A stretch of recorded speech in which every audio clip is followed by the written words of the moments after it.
How's it going, everybody? Welcome to OP Entertainment. I'm Omar Darwish. And I'm Pratik Cherian. And finally, the finale for Loki, for all time always, episode 6. Pratik, was it everything you wanted it to be and more? Before you say anything, full spoilers for all of Loki, all episodes 1 through 6. We're going all in. We're going all in. Okay. Overall, I left the finale feeling disappointed about the show overall, but I have mixed feelings about. So we said spoilers. They announced at the end of this Loki season 2. Yeah. I have mixed feelings about that because I think there's a lot of interesting things that they can do in season 2. I'm kind of hoping for like a Mandalorian situation where like season 2 builds on and is much better than season 1. Yeah. But as an entity by itself, I would say overall I'm disappointed. Okay, so you're saying like if this was just grading it as a season. Yeah. Although we're kind of getting ahead of ourselves. A little bit. This was a bit of a letdown for you. Bit of a letdown, yeah. Okay. I agree that there wasn't as much as I wanted to see, but I really didn't let the whole like WandaVision of it all, like I didn't speculate we speculated the hell out of it, but I didn't let my happiness of this show like rely on that because I think we all like took a big bullet and L. Which is important. It's super. Yeah, I tried. And I halfway through the show, not right after, but like while Kang is speaking, I'm like, I don't know if I like this Bill Cosby. I said this off camera. This like Bill Cosby kind of Kanye West like vibe I'm getting from him. It's just kind of like a crazy out there like I don't even have an adjective to do. How would you describe this Kang? You know, quirky, a little mad. To be honest, my favorite part about this episode was Jonathan Majors' performance as. Do we want to call him Kang the Conqueror? We're getting ahead of ourselves. Kang was the big bad. Like, let's just establish that. We've been guessing, speculating. Are you let down that it was Kang? Were you wanting it to be something else? No, I think so. I'd said this before. My worry was that they were going to do either too much or too little, where they were going to either not give us enough Kang, where they kind of dropped it on us at the last minute, and then it was like, wait, what? Huh? What is this? Okay. Or they were going to go the other extreme, where they gave us so much of it, they would have him where he would come off like looking like a joke, and we wouldn't be interested in seeing. More Kang of him in the future. And I kind of thought that this episode did a really good job of really walking that line. I was going to say, they really walked it. Yeah. Like, it's a fine line. I will say, there were, and again, I give all credit to Jonathan Majors for his performance because I think he's what really made it work as far as that line. Because there were definitely moments where I was like, this is like veering towards like CW silliness in a lot of ways. Like almost, but I feel real like close, but it never got to that level. Yeah, I agree. So I think overall, I thought that was great. I do like that they kind of established that this is a version of Kang, which again is very important, true to the comics, and very much of a giving Marvel the freedom to do what they want to do with the character, where they're not locked into like, all right, he is like this like weird, quirky thing. They can really do whatever they want. That was the turning point for me when he said that he's met different versions of himself and they're much worse than him. And then he dies at the end of this, so we can just assume that that's the version we're gonna see in Ant-Man, or at least one of those worse versions. Yeah. Are you thinking we're gonna get a ton of Kangs, or we're just gonna get one more Kang and it's gonna be like a big bad blue purple Kang, whatever he looks like? I don't know. I really don't. Okay. I at this point I'm open to anything. How do you feel? Like, are you happy with where they left Loki at the end of this? Again, I feel like there's a lot of interesting things they can do in season 2. I think overall, based on what I have in this season, not really. I think it just brings up more questions than it answers, and none of those questions are like the fun speculation questions. They're more of a, how does this show actually work, and how does this timeline actually work, and how does this universe actually work? And if I can't answer those questions satisfactorily, like, do I actually care? So are you saying this episode didn't give you the answers that you needed? Not really, no. I feel like it gave us all right, I'm with you. If this was just one season, like limited series, we didn't get nearly enough answers. But the fact that they are stretching this out into like a season 2 and maybe even season 3, or if they're going to keep going with this, I feel like that might be part of it, why they've had to leave a lot on the table. I would have preferred that they answered all of these questions and introduced brand new ones, which we do get new questions. What's going to happen with Sylvie, which, getting to Sylvie though. Yeah. Do you feel like that whole relationship with her and Loki is too awkward to work? Yes. Okay. Do you think we're done with it now? I hope so. I would have agreed with you if we didn't get a shot of Loki at the end, just looking all sad, thinking. The only thing that I could see was on his mind probably was that Sylvie. Yeah, know? I mean, in a lot of ways, yeah, the relationship didn't work. None of it made any sense, especially the like kiss at the end. It's one of the grossest kisses I've ever seen. Well, not only that, it's like they're going through like all this fighting. Like, because they are at very clear opposite purposes. Like, what is the point of that kiss? Like, what does it do? What does it bring? In a lot of ways, I thought that, like, Tom Hiddleston's Loki almost was, like, third, maybe even fourth fiddle in the season finale of his own show. Like, that's my biggest gripe, actually, with this episode, is it didn't... There's a lot relying on this episode for like my enjoyment of this show and how I'm gonna grade this show overall.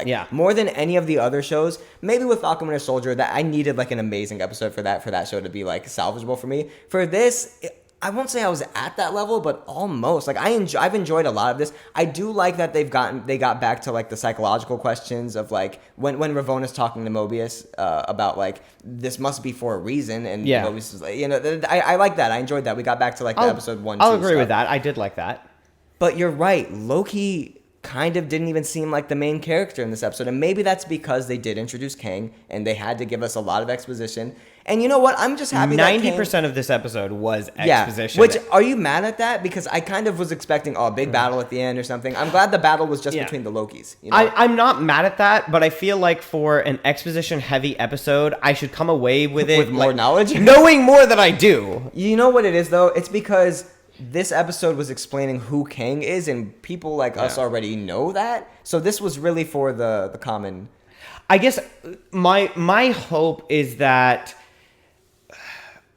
My hope is that this doesn't like spoil Doctor Strange or any other project where we're going to get like things that touch on the multiverse and timelines and stuff, where they have to like explain this and explain around it and explain like the plot of it, the own movie. Like I hope this doesn't bog other things down. I think that this was there for that exact purpose, though. This was there so that they don't have to re-say all this in the Multiverse of Madness. I'm way more hyped from. I mean, not that I wasn't super hyped for Multiverse of Madness, but I'm way more hyped for Multiverse of Madness now because it's like we're seeing the beginnings of it. You know, it's like a little teaser.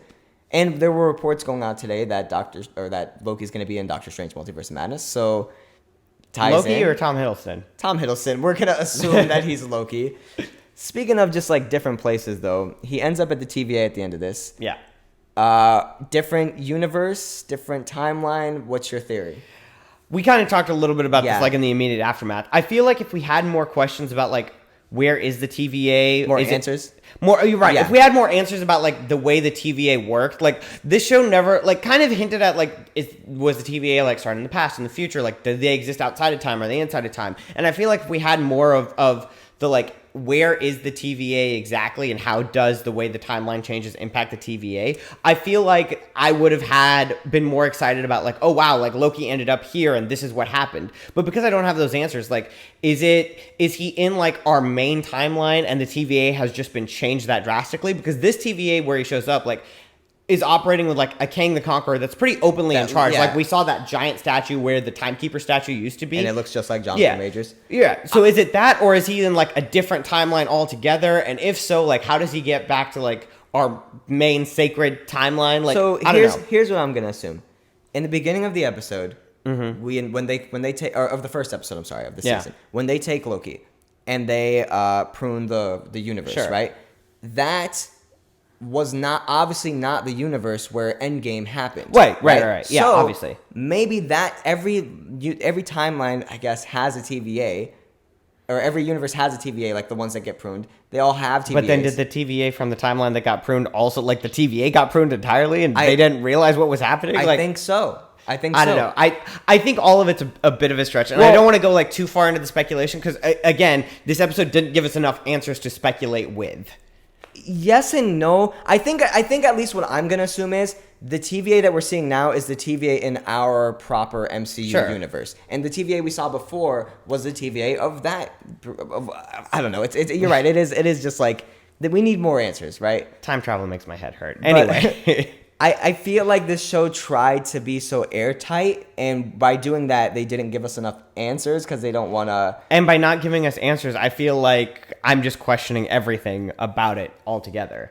So do you feel like maybe season 2 needs to elaborate on that, or maybe in Multiverse of Madness they need to elaborate on that? Like what needs to happen? Depends on what they're trying to do with season 2. But I Yeah. do feel like as a whole, like when it comes to the multiverse and the timeline and things of that nature, I feel like I have way more uncertainty about the way it works like to the MCU than I ever did before.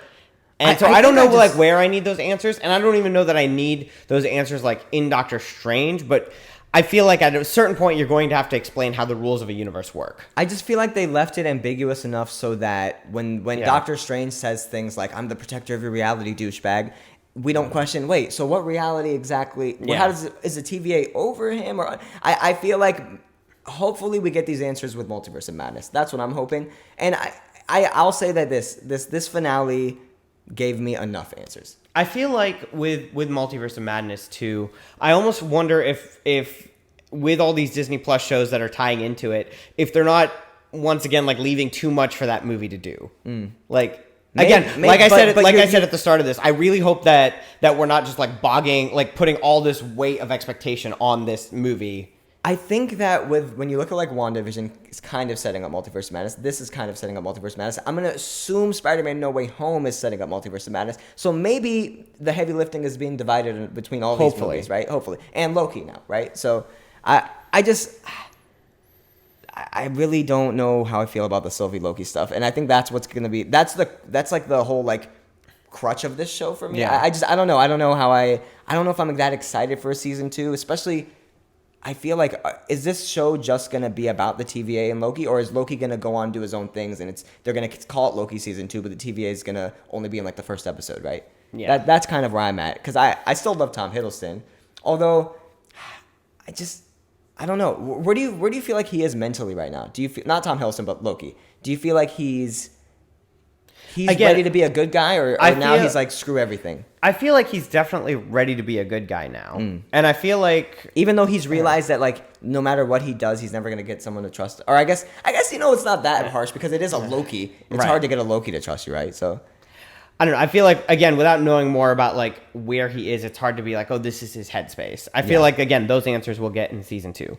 Hopefully. I really feel like the post-credit scene was a big waste. It was. Yeah? Yeah. It's just like, man, I feel like there was so much potential to connect this to the next thing. And do you even count it as a post-credit scene? It isn't really. It's just a stylized version of like the Phase 1 movies where it would end with like Thor will return in the Avengers. It's basically a stylized version. You're right. You're right. Yeah.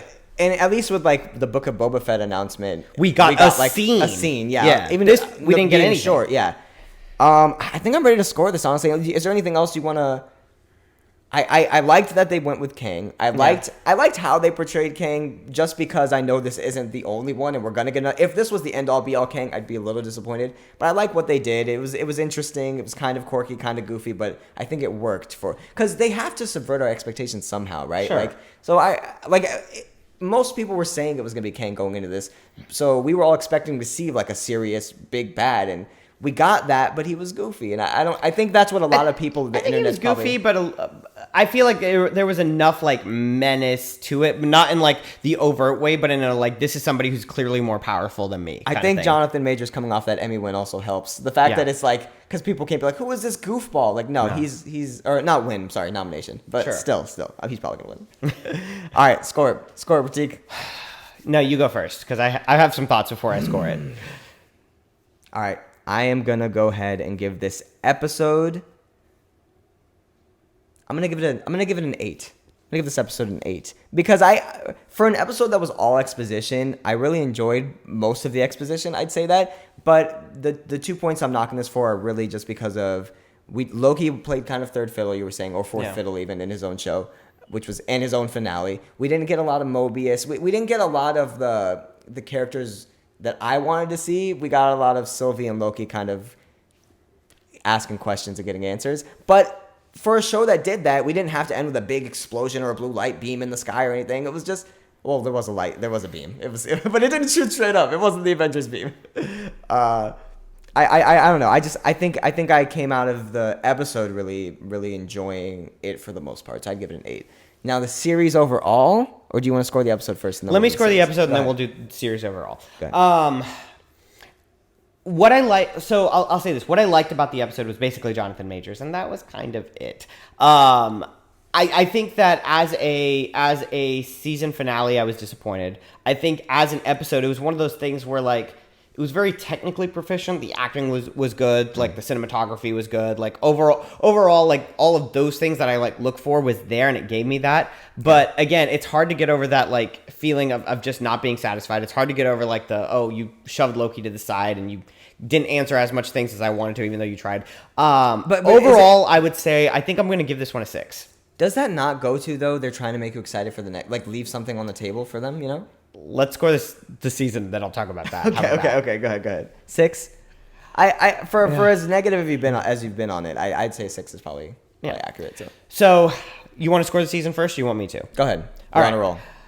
And again, kind of carrying over my thought from the last one, this season is kind of hard to score because I think it did a lot of like technical things right, but overall, as an MCU project, this might be the MCU project that has soured me on the MCU more than any other project ever before in the past. Project in general or show? Project. Oh, wow. I think that because there's a lot of like, I think in the history of the MCU, there's a lot of things where I'm like, oh, like this movie wasn't good. This movie was like, they didn't do well, but I kind of like knew where they were trying to go with it. And I kind of like could see the breadcrumbs and I'm like, okay, like this one didn't work so well. Like Thor: The Dark World didn't work so well, but I see what you're setting up for. Like I see what you're doing. And I'm here for the ride, even though like this was a misstep, but the overall like arc of the universe still works. For this one, it's like, all right, like there's like the acting was good and like, you know, there were some interesting questions and things like that. Yeah. But like overall, like just based on the sheer amount of like questions I have about timeline and multiverse and all of those things, I don't know. I feel like I'm just kind of out. Like I'm just out on all of that altogether. Okay, so you're not with here for season 2 then. I probably will just unless because. It builds upon like Mandalorian season 2 did. Yeah, like I'm willing to give it hope, but like I feel like the MCU as a whole, like it's kind of on much thinner ice with me than it's ever been in the past. With that said, based on trying to like balance those two things that I said, I think if I have to look at the show overall, I think I'm gonna give it it's either a 6 or a 7. I think I'm going to go 7 because I feel like a lot of the negativity is coming from this last episode. And there were a lot of really good episodes in the past. So I don't want to like discount all of those because it's really this finale that has me feeling so negative. So I think I'm going to say 7. And you don't necessarily hate the finale either. That's the thing. It's I feel like this finale was a good representation of what the episode is overall. You know what I mean? Yeah. I'm going to go, this one's a 7. Go on. 7. Okay. I'm going to say I kind of just disagree with a lot of stuff you were saying. You're right. In a sense of we didn't get all the answers we wanted. That's kind of the big thing I agree with you on. But this show tried to do something crazier, I think, than maybe not WandaVision level, but more than Falcon Winter Soldier and more than a lot of Marvel projects, even the movies. This show tried to do something really unique and different that even to the MCU. And I feel like for the most part, it did succeed for the most part. So, and as much as I mean, this show gave us Mobius and Loki's relationship, which is amazing. Sylvie is a great character. Now, I don't like her with Loki so much, but I like Sylvie. And just we got a bunch of Tom Hiddleston, you know, and Ravona's great. So I feel, and plus I just love this. This show really expanded the world of the MCU way more than any other MCU project before this, I would say. So with that being said, I think I'm going to go ahead and give this show a 7 overall. Because I really hated that Lamentus episode. I really hated that Lamentus episode. And not just that. I really did not. I really feel like as much as I enjoyed not this episode but the previous one, I feel like there was a lot of filler in there, and I just feel like the show is so uneven. That's very true. I'd agree with that. But it's uneven in a sense of there's some really great things and then some things that aren't so great. But there's nothing in this show that I downright hate. So I think a 7 is a good place. Your score makes me want to change mine because we had the same. I know, that's what I was saying. When you said got 6, the same 7, answer like, oh, and came at it from two completely different ways. As soon as you said 6 or 7, I was like, am I gonna have to score this higher? Because I was thinking 7. but no, I'd say a 7. Anything else you want to say before we get out of here? Tell you what. How about we've got three Disney Plus Marvel shows. Rank them. Rank them.